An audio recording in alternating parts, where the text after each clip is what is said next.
Hi, now it's time to learn how to draft your conclusion section of your paper. What I want you to do is go to your Introduction Conclusion Development worksheet that your teacher provided you. This is something that you've already opened and saved since you already worked on the introduction section. And so you want to find that same file. And at this time, you want to open that and you want to scroll all the way down to the conclusion section, which is right here. It's entitled Conclusion Paragraph. So you scroll down to here, and then what you want to do is you want to fill out each box and section. The first box is for your reworded thesis statement. Another document that you might want to open at this time in Google Docs is your thesis statement draft. When you drafted your thesis statement, we worked on a few drafts and you picked your favorite draft for your paper. But I did indicate that you might want to save a different draft that you created, maybe your second choice, to use as the reworded thesis statement. So go to that document and find one of your other thesis statements that is not your original and paste it into this box. You might want to underline it at this point in time since our school does require that the reworded thesis statement within the conclusion is presented in underlined form. So you may as well do that now. Pause it to work on your work and unpause when you're done. Now we go to the brief review. This is mandatory in the writing of your paper for our school. What we want you to do in this case is we want you to refer back to your original thesis statement. In your original thesis statement, you have a point A, a point B, and a point C. The brief summary should summarize each point.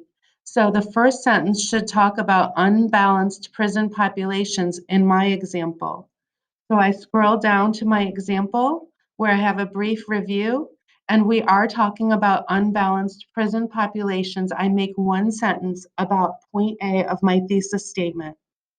Now I look to point B, protection of human rights and dignity. And so my second sentence needs to talk about human rights and dignity in that sentence.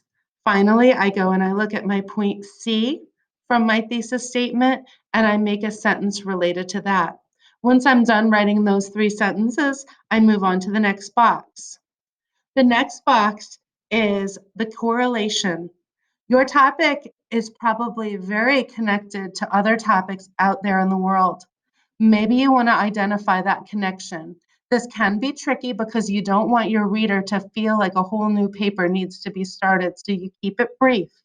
My example, incarceration issues can be alleviated if, as a nation, racism is greatly reduced and improvements to those who are mentally ill are significant. And so I make a correlation saying that incarceration is not a topic all by itself on its own island. It connects very much to other issues that we have in the world and that they all tie together. So we need to work together in those areas also to tackle this problem. That is the correlation box. So with your topic, you want to consider how does your topic relate to other topics that are in the world, and what can you say that they can work together to do to improve a situation. So that is your challenge in the correlation section. Finally, in the prediction section, which is a little bit easier, what you want to do is you want to make a prediction for the near or distant future in relation to your topic. And so you might want to say, oh, I predict my topic's going to get better. I predict it's going to get worse. Maybe numbers are going to increase or decrease. Maybe feelings and beliefs of people are going to change, and that is for the better or the worse. So you want to make an educated prediction within this box. So go ahead and work on that. When you're done, unpause. Now we're ready to draft our conclusion. What we want to do in our conclusion, there is no set order. The thesis statement, the reworded thesis statement does not have to go at the beginning, middle, or end. You can decide. What you're going to do is you can choose your reworded thesis statement. You have to put that in the conclusion somewhere. You have to put the brief review in your conclusion somewhere. Typically, it is better more at the front of the conclusion paragraph.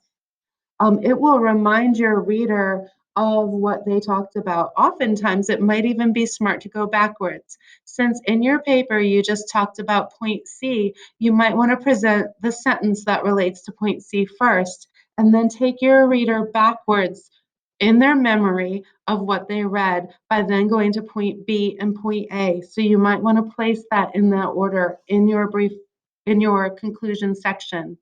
Then you can choose your correlation or your prediction. Again, it can go maybe right after the brief review, or it can go after the reworded thesis statement. That's your choice. It may be that there's an element in the introduction that you did not pick.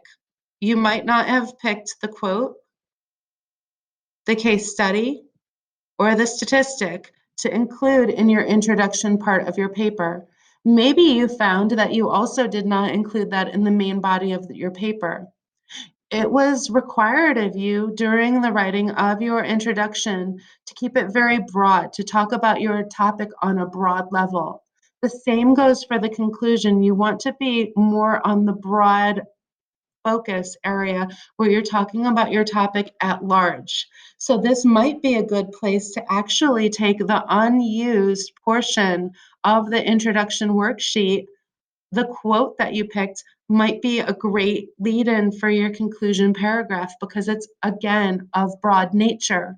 So you might actually find a useful home for an unused element that was in your introduction and placing it into the conclusion part of your paper. So that is how to write a good conclusion. You can draft it prior to finishing the main body of your paper, but you might find that you've already written the main body of your paper, and so you're just tying things up now. You want to edit the conclusion and make sure that you look at it as a unique element. You might want to ask a teacher to look at your conclusion only, or a friend to only look at the conclusion and give feedback, but you can do great work here. Good luck to you. Thank you.